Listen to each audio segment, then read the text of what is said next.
Hey everybody, welcome back. This is Jason O. Myles, and this is the Jason O. Myles Real Estate Network. Thank you for stopping by. Thank you for stopping by. And listen, today we're going to talk about 5 ways that you can make money investing in real estate. 5 ways that you should look at every opportunity before you go into your potential opportunity for investing in real estate. I mean, there's a ton of different ways that you can invest, and you got to know which way you're going to go. But first, listen.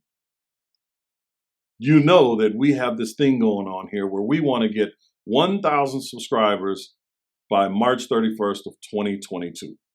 1,000 subscribers. And you guys have been definitely helping me out. And I want to really thank you for that. But a lot of you are just watching. There's still like 72, 73% of you that are just watching and you're not subscribing.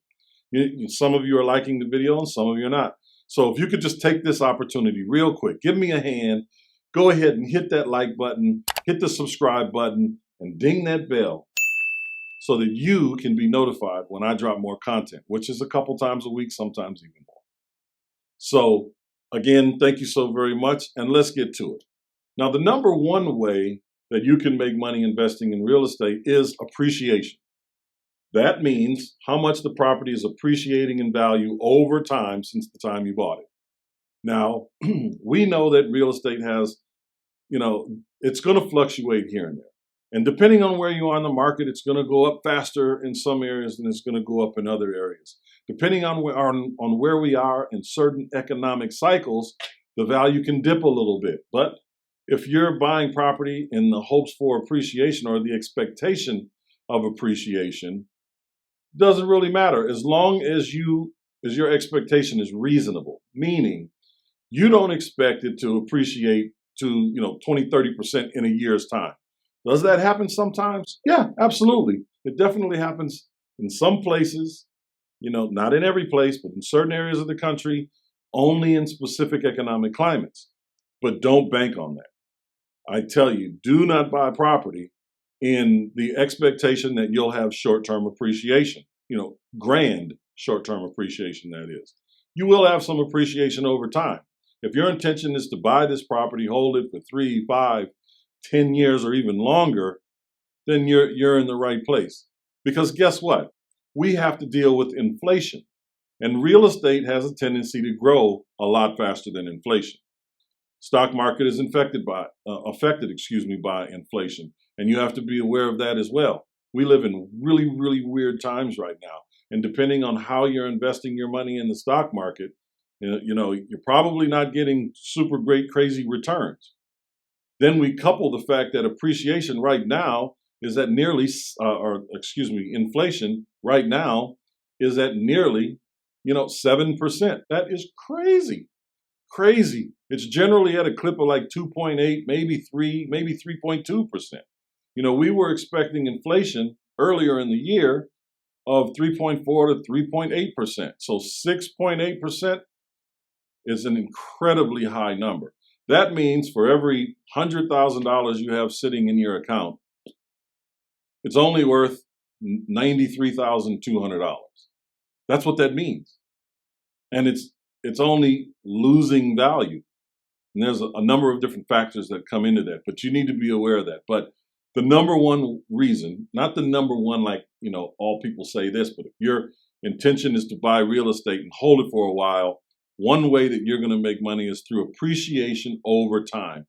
And generally speaking, it's going to beat out inflation, substantially beat out inflation. The second way is cash flow, right? Cash flow from the real estate. And you have, different ways that people want to calculate it. They have, cash on cash returns and, return on initial investment, things like that. I mean, there's a couple different ways to go. I like the cash on cash return aspect of it, depending on how I'm buying it, right? Because if I'm buying a property, right, and that cash flow is giving me on that property, let's just call it a single family house. If I'm making $400 or $500 a month positive cash flow on that property on a monthly basis, I look at how much it cost me to get into that property. And we have a number of different strategies that we utilize to take over property or to buy property, things of that nature. There's a bunch of different ways that we do it, using some money and using no money, using someone else's money sometimes.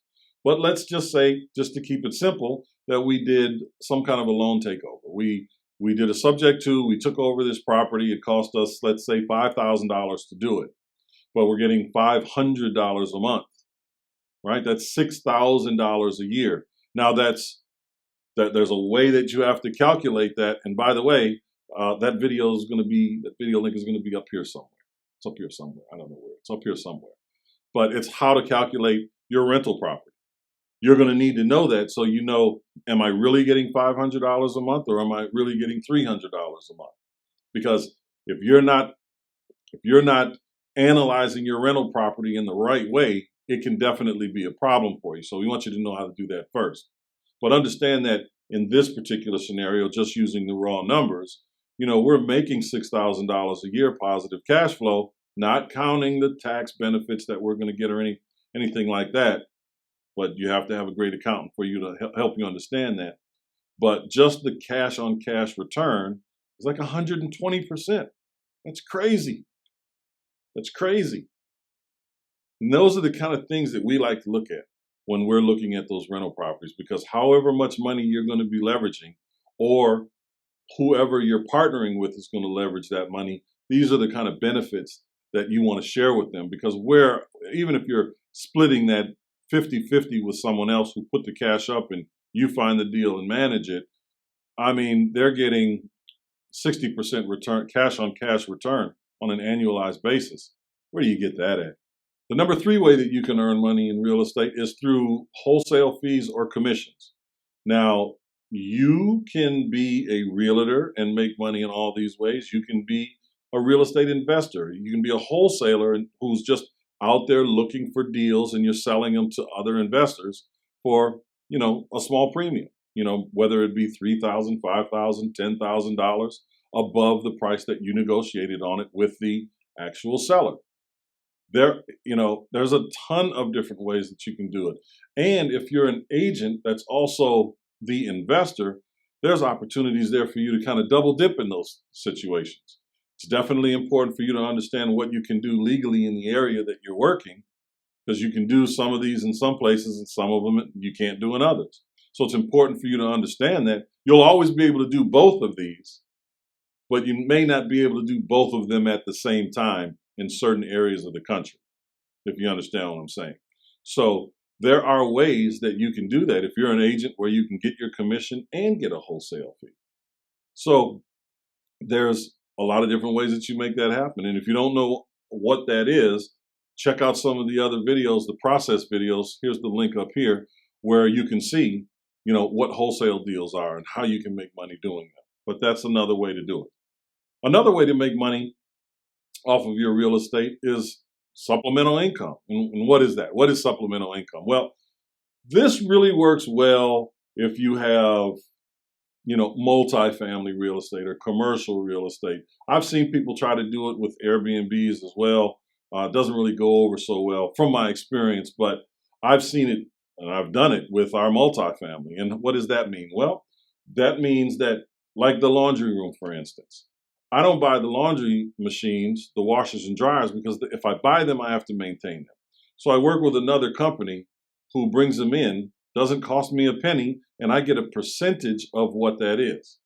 Another way that you can make money on your multifamily is having preferred parking spaces, where you charge an additional $25 or $50 a month to be closer to the door or under a cover. I can tell you that I have a buddy who has property in Texas, multifamily property, and he built these, I don't know what you call them, these shanties.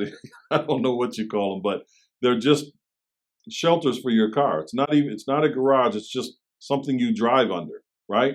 Because the sun is always, as he explained it to me, the sun is always beating down on these cars. It gets super, super hot. People's cars are just sitting in the sun and baking. So when people leave their house, their nice, cool apartment, and they go into this super baking hot car because it's really hot in Texas, it just helps them out. And they're willing to pay a premium to have these parking spots. And they pay upwards of $100 a month in addition to their rent just to have this preferred parking space. And then there's vending machines. You can have, Coke machines or, soda machines or whatever. all over the place. Again, I've seen people try to put them in Airbnbs, but most people, if you're at an Airbnb, I mean, you might use it, but you're going to the store on your way back, right? So, I haven't seen that work out very well. But in the multifamily space, absolutely. There is a tremendous opportunity for you to make supplemental income there if you have multifamily and commercial real estate. And the fifth way is equity. Equity is obviously a great way to get into the property. You've heard the saying, the money is made when you buy, not when you sell, right? But when you couple number one, which is appreciation, with equity, number five, which is a huge number, and it doesn't even have to be a huge number. So just to give you an example, let's say that you bought a property for, I don't know, we'll say $200,000, but it's worth $225,000. It's not a ton of equity, but you've got some equity built in. Well, it's not going to appreciate from the price that you bought it. It's going to appreciate from its value at that time. So if its value is $225,000, your appreciation is going to start at $225,000 and continue to go on over time. So you're coming in with equity and you're building huge amounts of appreciation because of the compound interest factor off of that. That extra 10, 11, 12% that you have in there is truly, truly significant when you consider the benefits of compound interest over time. Just do the math yourself and you'll see exactly what I'm saying. It's massive. It's a massive number over just a 5 or 7 year period.